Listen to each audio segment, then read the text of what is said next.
Welcome to a milk market tidbit for both the milk production report and the cold storage report that were released this week by USDA. And this is Dr. Lawrence Jones from Farm Institute, and I'm recording this on Saturday, June 24th.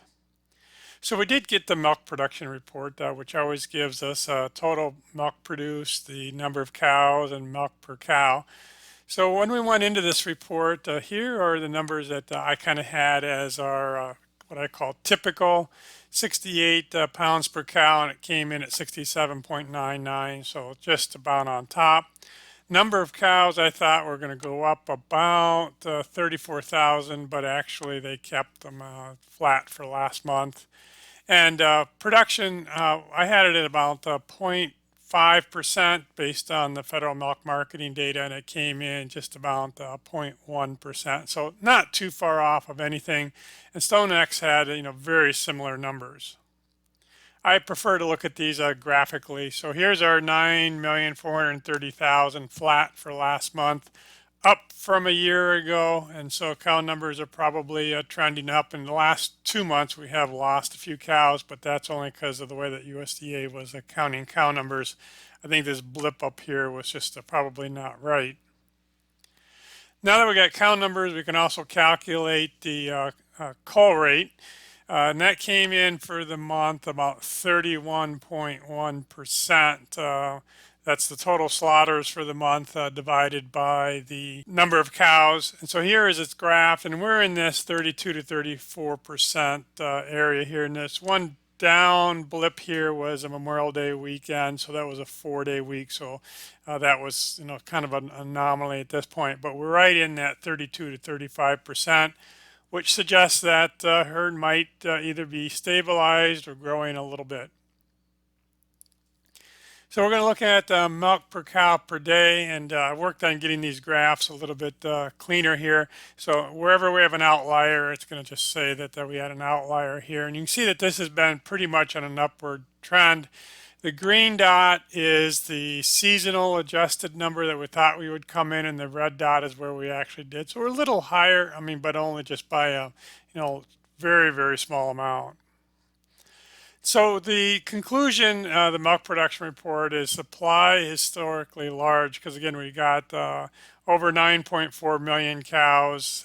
This is a picture from a while ago, but I think it's actually true again today, because I'm hearing that milk is being dumped, kind of all over the country right now, with 20 loads being dumped up in Michigan this last weekend. So I'm going to say milk supply is historically large. Then we got the cold storage report, which is the amount of cheese and butter that's in the cold storage. Going into this, I thought that the cold storage would go up about 12 million pounds. It actually went up quite a bit more, about 27 million. StoneX thought it would be closer to 30. So let's look at this just a little bit, because I think this requires a little bit of interpretation. So here is the actual cold storage report. So yes, it is down from last year.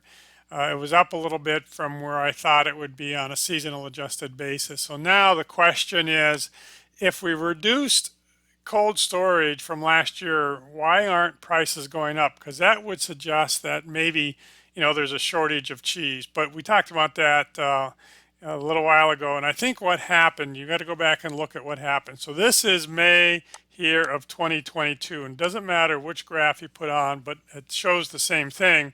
We just were having significantly increasing milk prices. You got to remember that Russia invaded Ukraine back in here somewhere. We were on the war premium. Why wouldn't you put cheese in cold storage? Because it would look like a really good deal with rising prices and interest rates not too bad. Well, now all of a sudden we've got interest rates that are up quite a bit. Prices have started coming down, and I think what happened is they just took cheese out of cold storage. It no longer made sense. And so when you look at these graphs, I think again that cheese is probably historically high in the cold storage. And I've argued that about 1.46 billion pounds is about kind of the maximal ideal number, and a year ago we were 1.5 billion, so that was very, very high.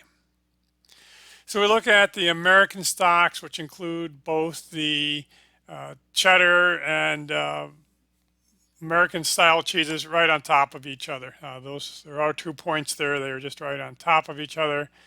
Interesting is Swiss cheese. This is highly variable. We had an outlier here.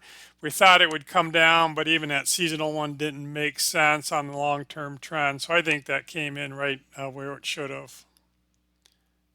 Other cheeses would be a lot of the Italian type cheeses. They came in just a little bit stronger than the seasonally adjusted one.